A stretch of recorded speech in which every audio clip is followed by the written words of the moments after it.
Welcome to English Level 1 course for beginners. In this lesson, we will learn how to convert past indefinite tense into passive voice. इस lesson में हम past indefinite tense के बारे में पढ़ेंगे कि इसे पैसिव वॉइस में तब्दील करते वक्त कौन कौन सी चेंजेस जो हैं वो रूनुमा होती हैं। इससे पहले मैं आपको जनरल रूल्स के बारे में बता दूं कि एक्टिव वॉइस में सब्जेक्ट और ऑब्जेक्ट को पैसिव वॉइस के सब्जेक्ट और ऑब्जेक्ट के अंदर इंटरचेंज किया जाता है, यानी एक्टिव वॉइस का सब्जेक्ट पैसिव वॉइस के ऑब्जेक्ट और एक्टिव वॉइस का ऑब्जेक्ट पैसिव वॉइस का सब्जेक्ट के तौर पर इस्तेमाल होगा। इसके अलावा पैसिव वॉइस में वर्ब की थर्ड फॉर्म यानी पास्ट पार्टिसिपल फॉर्म इस्तेमाल होगी और पैसिव वॉइस में ऑब्जेक्ट से पहले बाय का इस्तेमाल किया जाएगा। पास्ट इंडेफिनिट टेंस में हम पैसिव वॉइस में तब्दील करते वक्त वाज या वर को एज अ हेल्पिंग वर्ब इस्तेमाल करेंगे।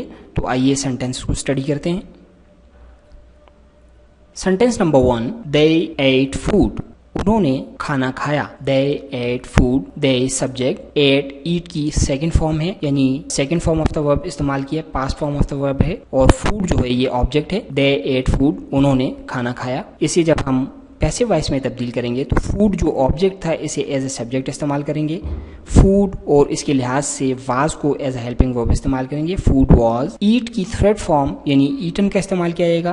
फूड वाज ईटन और दे को जो है देम में चेंज करेंगे और उससे पहले बाय का इस्तेमाल किया जाएगा। Food was eaten by them, खाना उनसे खाया गया और आखिर में फुल स्टॉप।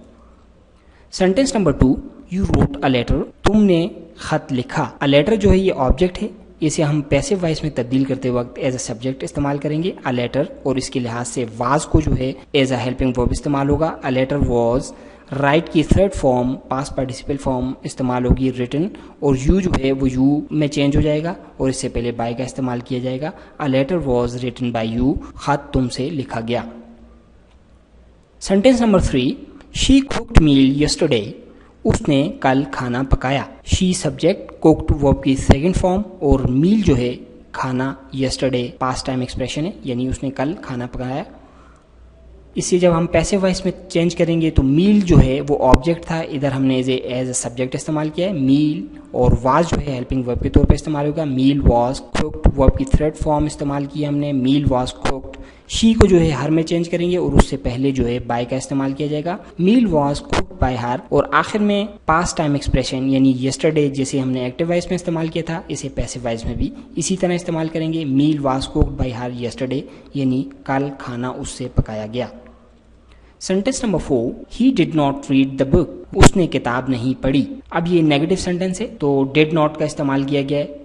इसमें पैसिव वॉइस में हम वाज नॉट या वर नॉट को एज अ हेल्पिंग वर्ब इस्तेमाल करेंगे नेगेटिव सेंटेंसेस में और दूसरी चेंजेस जो हैं उसी तरह की जाएंगी। तो द बुक जो है वो ऑब्जेक्ट है तो इसे हम एज अ सब्जेक्ट इस्तेमाल करेंगे द बुक और इसके बाद वाज नॉट का इस्तेमाल होगा एज ए हेल्पिंग वर्ब और रीड की थर्ड फॉर्म रेड होगी। The book was not red और ही को चेंज कर देंगे हिम में और उससे पहले बाय का इस्तेमाल किया जाएगा। The book was not read by him, किताब उससे नहीं पढ़ी गई। He did not read the book और the book was not read by him.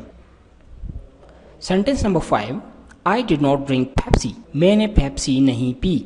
तो ये अगेन नेगेटिव का एक सेंटेंस है तो इसे हम दोबारा इसको पैसिव वॉइस बनाते हुए पेप्सी को एज अ सब्जेक्ट इस्तेमाल करेंगे जो कि ऑब्जेक्ट था एक्टिव वॉइस में और इसके लिहाज से वाज नॉट जो है वो एज हेल्पिंग वर्ब इस्तेमाल होगा। Pepsi was not. ड्रिंक की थर्ड फॉर्म इस्तेमाल होगी drunk, Pepsi was not drunk और आई जो है वो चेंज हो जाएगा मी में और उससे पहले बाय का इस्तेमाल करेंगे। Pepsi was not drunk by me, आखिर में full stop. Did she wash dishes, क्या उसने बर्तन धोए। ये इंट्रोगेटिव सेंटेंस है, सवालिया फिक्रा है, आखिर में साइन ऑफ इंट्रोगेशन है। क्या उसने बर्तन धोए। इसे जब हम पैसिव वॉइस में तब्दील करेंगे तो वाज या वर को जो है सब्जेक्ट से पहले इस्तेमाल करेंगे एज हेल्पिंग वर्ब। तो डिशेस जो है ये प्लूरल नाउन है तो ये ऑब्जेक्ट था एक्टिव वॉइस का, इसे हम सब्जेक्ट के तौर पे इस्तेमाल कर रहे हैं पैसिव वॉइस में तो इससे पहले जो है वर का इस्तेमाल किया जाएगा as a helping verb. Were dishes washed by her, washed third form इस्तेमाल करेंगे और शी जो है वो चेंज हो जाएगा हर में और उससे पहले बाय का इस्तेमाल किया जाएगा और आखिर में sign of interrogation. Were dishes washed by her, क्या बर्तन उसने धोए। Sentence number 7, did we plan a picnic, क्या हमने पिकनिक प्लान की। आखिर में साइन ऑफ इंट्रोगेशन, ये भी सवालिया फिक्र है। इसे जब हम पैसिव वॉइस में चेंज करेंगे तो अ पिकनिक जो है वो एज अ सब्जेक्ट इस्तेमाल होगा और उससे पहले वाज का इस्तेमाल किया जाएगा as a helping verb. Was a picnic. Plan की third form planned was a picnic planned, we जो है वो अस में चेंज हो जाएगा और उससे पहले बाय का इस्तेमाल करेंगे। Was a picnic planned by us और आखिर में साइन ऑफ इंट्रोगेशन।